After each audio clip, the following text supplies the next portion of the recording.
Yeah, there's other Okay, stuff. this is the Camp Quinn project, May 25th, 2010. So yesterday we were at the farmhouse, We're at the farmhouse. and all the conflict between Ani and Reiner. Reiner.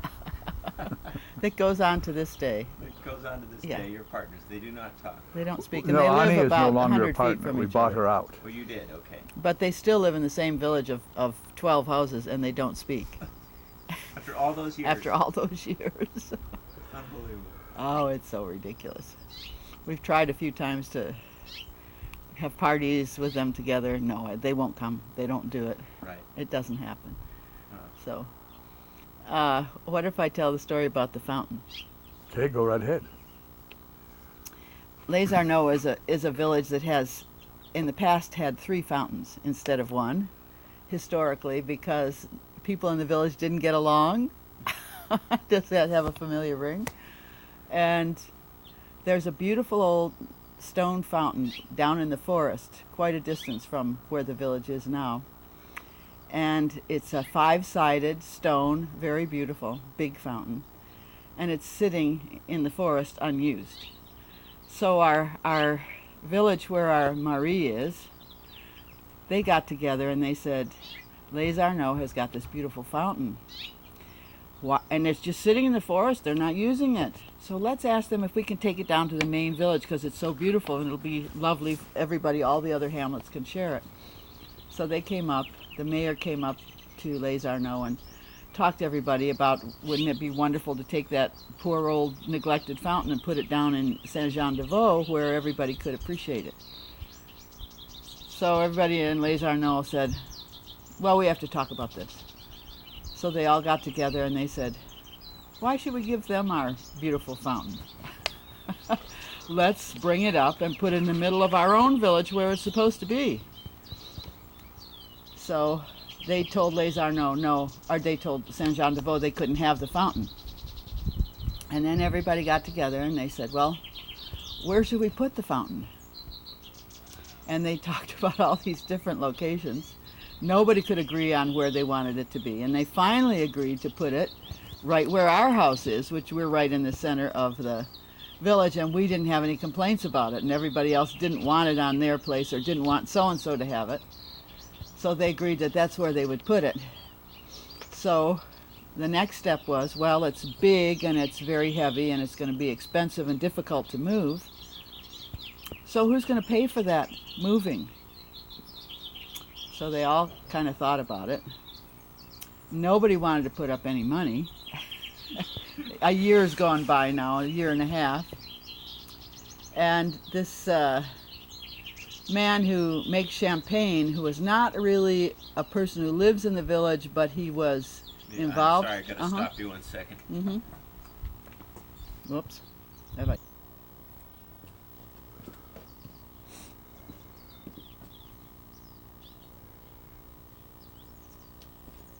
Okay.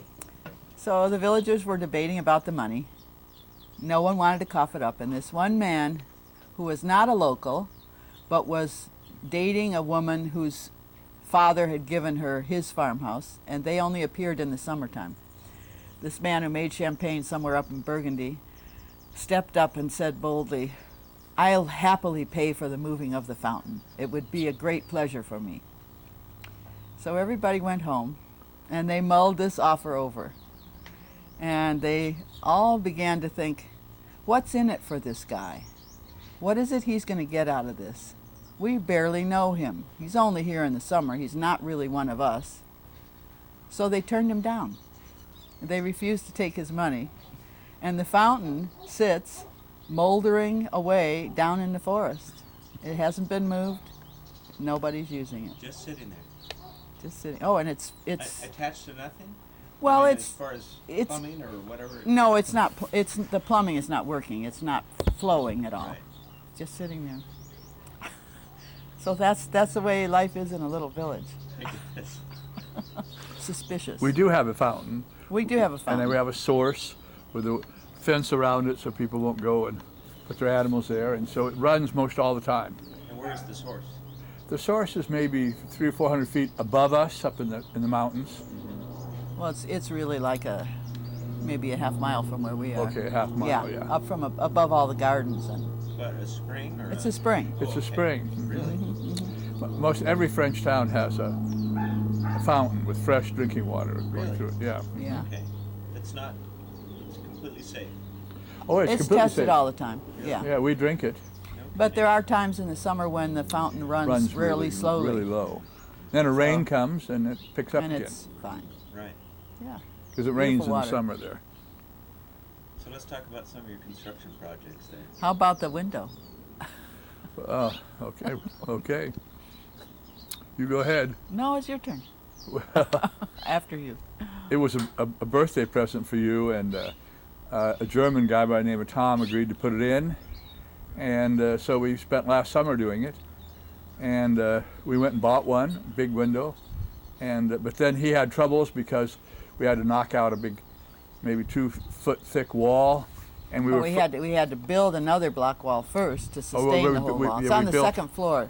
we second put in bedroom. the cement blocks up, sort of, but then we were still worried about the roof falling, the beam falling, and he wasn't sure of how to do it, so I had to go get an older man in the village, and he came and told us where to put a beam in so that the roof wouldn't fall, and it was a little bit stressful, Lot but stressful. a lot stressful, but We only had a week in which to do it. it gave it's the only window in our guest bedroom, and so now it gives light, and it looks out on John's roof, which luckily he changed after he inherited 1,500 or 150,000 euros. He changed it from an asbestos roof to a metal roof. Yeah, hooray. The other projects were just taking beams out, digging out the floor, getting big rocks and breaking them up with a sledgehammer into gravel so that the water could flow underneath the house, and then putting in cement on top of the gravel. Well, And we then- had to use a jackhammer to go all the way across the barn to make a channel for the water to come into the bathrooms and the kitchen. and for the water And to we go had out to go the septic under the tank. wall of the barn, which is about a 3 to 4 foot wall.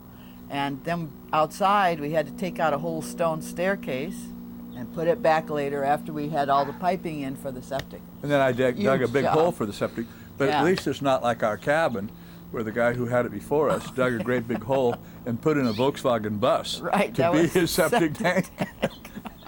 Hold that story. No, that's all. That's pretty That's much all. it. But we dug the hole, and then we didn't know where the overflow went out, but it went into somebody else's, and then this lady had a big party, and we had Our everybody clothes. come, and it was all about where the septic went. Where everybody's septics went. Where So everybody's then after septic the went. party, we met the next day, And proposed. and everybody got like where their property was, and we tried to figure out where the water went from everybody's septic, and no one could figure anything out, so we said, oh, hell with it. But it does go down below the It road. just goes down and then goes somewhere. into a field, because late in the summer sometimes you can smell it. So there's so obviously no sewage system there. Oh no, No, septic. it's all impossible. septic. All septic. Yeah. Okay. Yeah, yeah. Which you're not sure works. Well, no, it works. It takes the Oh, it works. water Oh, or okay. whatever away from the We houses. don't know how we it just works, don't know but it where it does goes. work. It does work. Okay. Yeah. And after, when we went to put it in the floor, everybody told Betsy we needed to hire a person to put in the tile, and she took that as a gauntlet being thrown down, so we did the tile work ourselves. But it was a strain on a marriage to do all that work. In fact, we were putting the tile in late one morning. We were supposed to be getting out to the airport to catch the flight back to California. Still tiling. We were still tiling after the car was packed. Yeah. But it... So what would you do about equipment? Would you rent it? Where would you rent it? well, they Get have it places there? just like Lowe's and Warehouse down Okay. down maybe 20-minute ride away. Okay. We didn't go to Grenoble. We went just down to another town called La Mure, and they had huge, big hardware stores and stuff, and so we got lots of equipment there. And for years we stayed with John and Annie, and because we couldn't live in our house, and we did all the work. And then finally we were able to move in, and then we continued the work. We And- at one point when we were making a floor to go above the kitchen, we bought a huge tree that had just been sliced. The bark was on it and everything, and it was this big around, and we put it upstairs. The barn has several floors that they're not put in, but it could be. And we just left the tree up there for a couple of years and let it, do its Dry. thing and dry. And then we got the boards, cut the boards, and then sanded the boards and planed the boards, and then got them ready for the floor. Made the lumber You planed them yourself? Yeah. with a machine. Our Reiner has 4 big planing machines. Okay. He's got And- everything for wood. You just put Yeah. it in and set it for what you want the board to come out, and it does Right. everything. Yeah. And that he uses our barn for that. That's one of the reasons he likes, to have a partnership in the house. So describe. I know the kids know the farmhouse, but describe what it looks like. How many rooms? Well, it has a You living room, talked which about a is, barn. yeah, well, it's all one piece. So if you think of it as 3 sections because of the stone walls, there's the living room, which is fairly large. I forget the dimensions, maybe 25 by 25, something like that. And then there's a room behind that, which we call the cave, and it's Cave. just a cool room that it has no windows or anything, but we store tile and stuff like that, work things in there. And then above that living room is a bedroom, which goes from the front of the building to the back, Right. and it's about 40 feet deep maybe, and the same, like 25 feet. And the back of it goes into the wall of the side of the hill. Okay.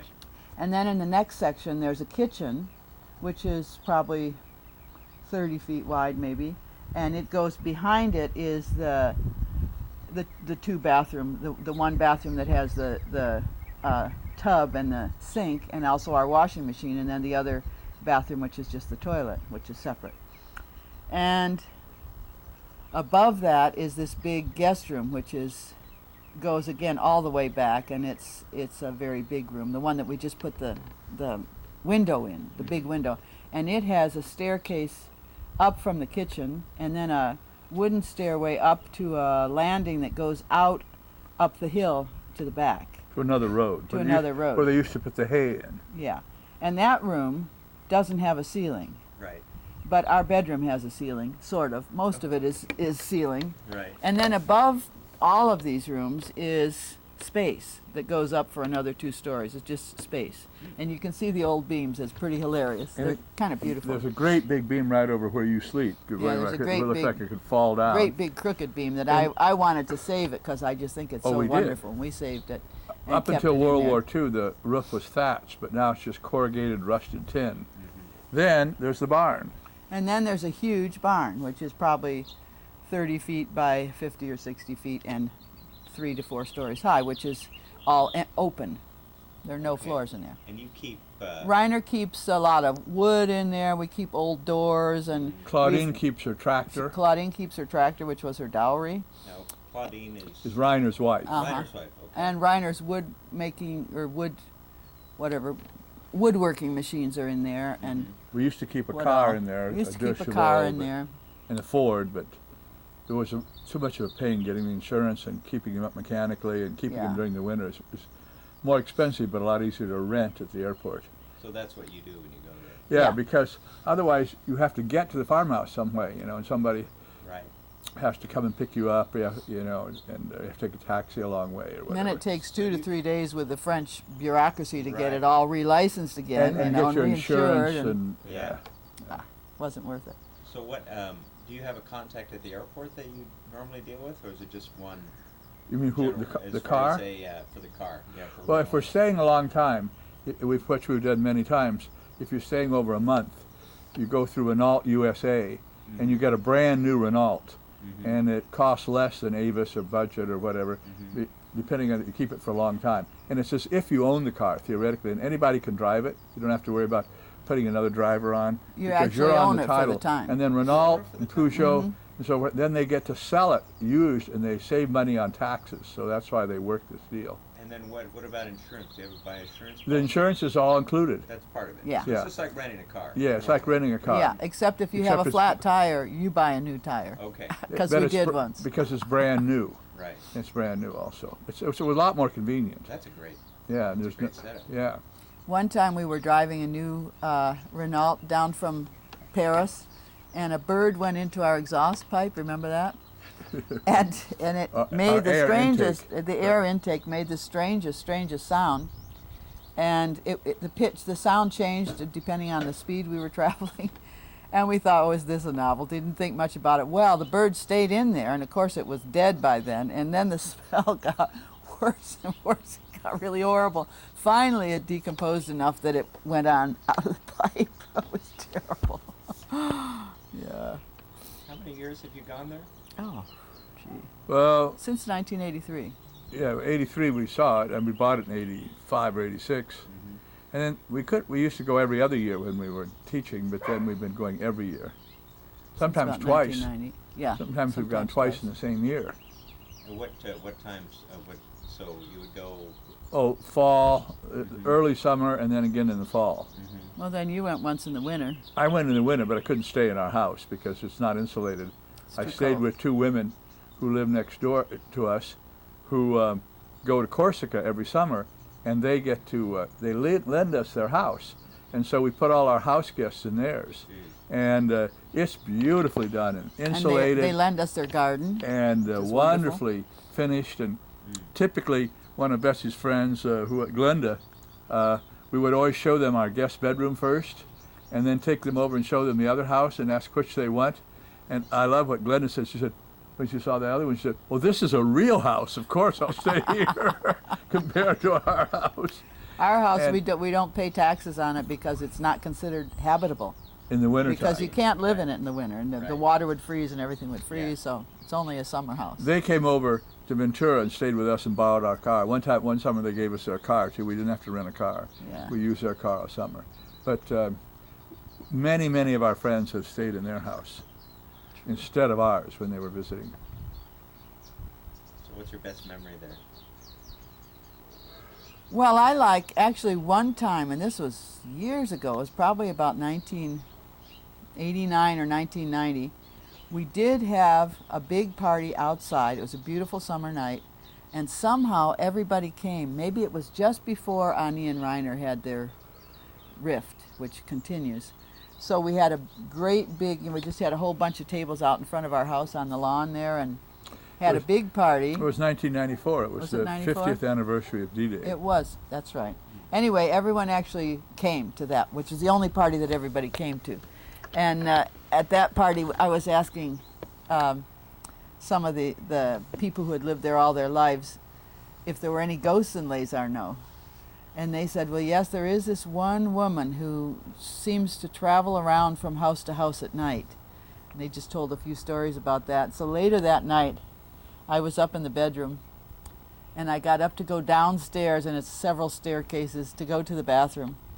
And after I left the bathroom, I heard this, ooh, scared the daylights out of me, and I ran back upstairs. Kent was asleep, and I crawled into bed. I was really glad he was there. And then the next day, I thought, what could that have been?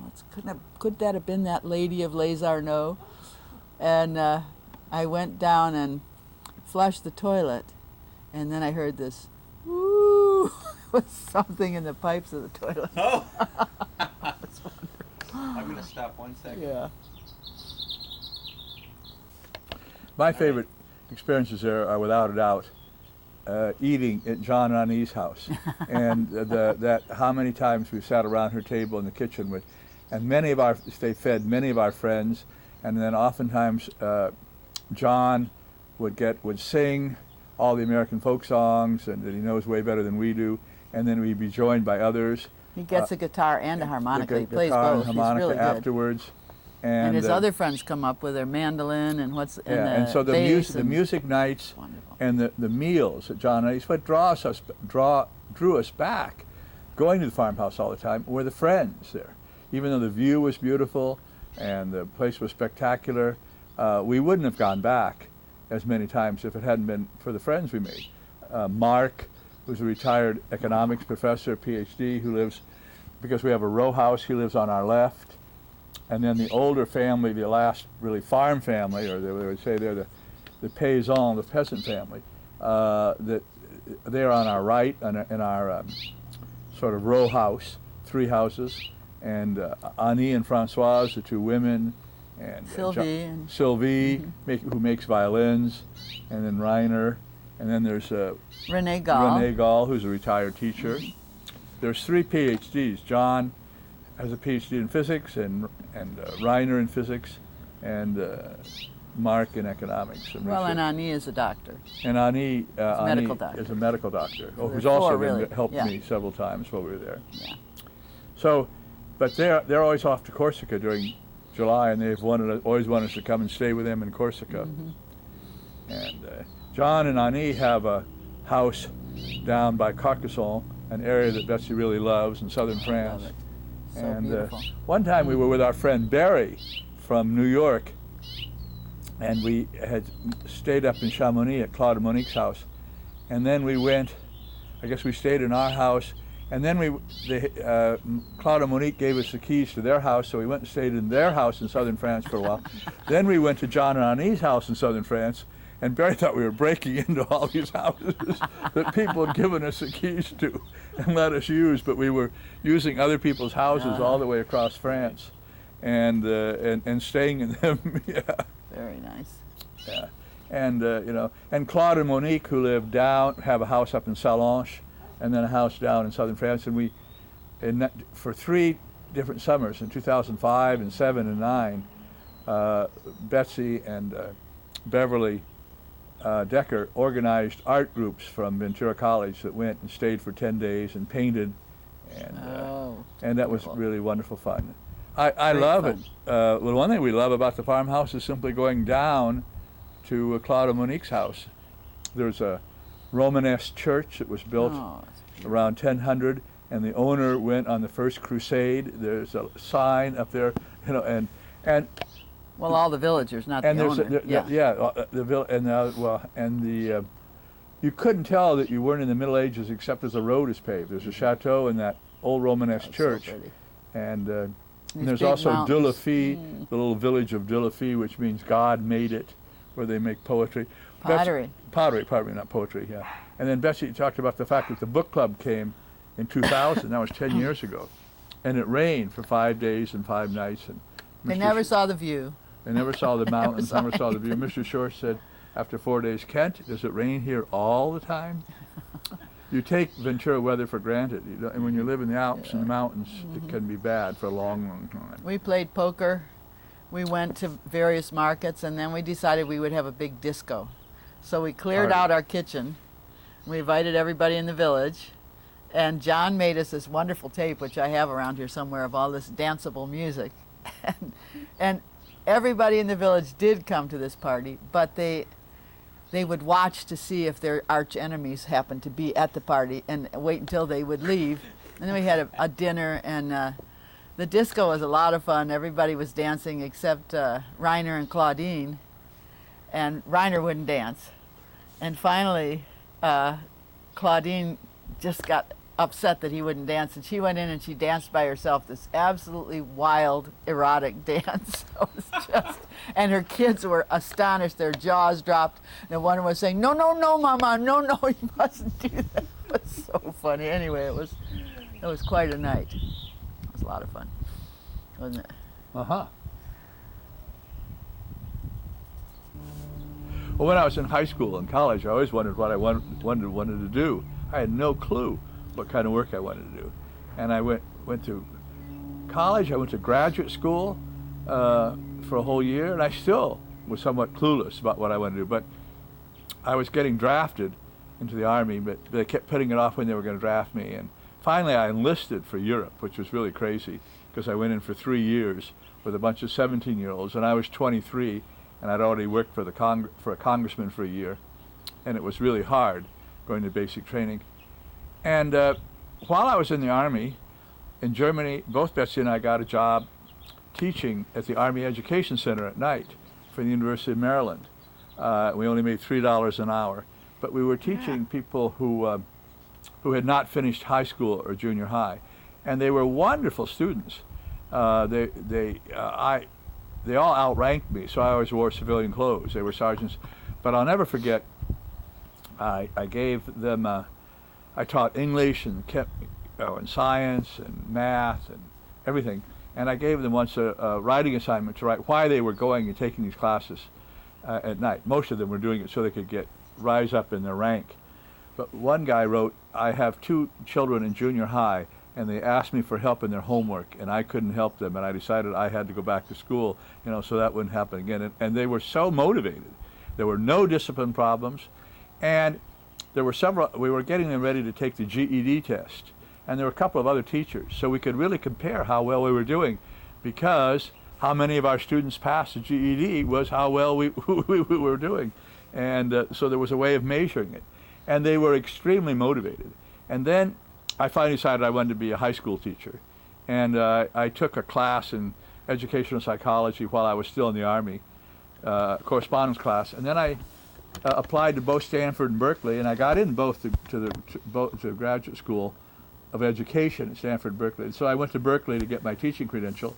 And I started off at Richmond High School, which is a very poor area, a lot of black students. In fact, there was just recently a news about a girl being gang raped 15 times and nobody stopping the people who did it. And I was discouraged because I was way up above the students and I wasn't connecting with them at all, and I decided I would look for another type of job. But I had a wonderful supervisor from Berkeley, from Texas, who was black, and my master teacher was black. And the second semester they put me in Skyline High, which was in Oakland, and it was a very wealthy area. And they gave me the honors U.S. history class, which was the smartest 25 kids out of 500. And I loved that class, and I did really well in that. And then I early on, because I was born in 1936, I think I said this before, there was a shortage of people because more people were born before us and way more after us, the baby boom. So like in early October, they said the school superintendents are going to be at the alumni building at Berkeley recruiting.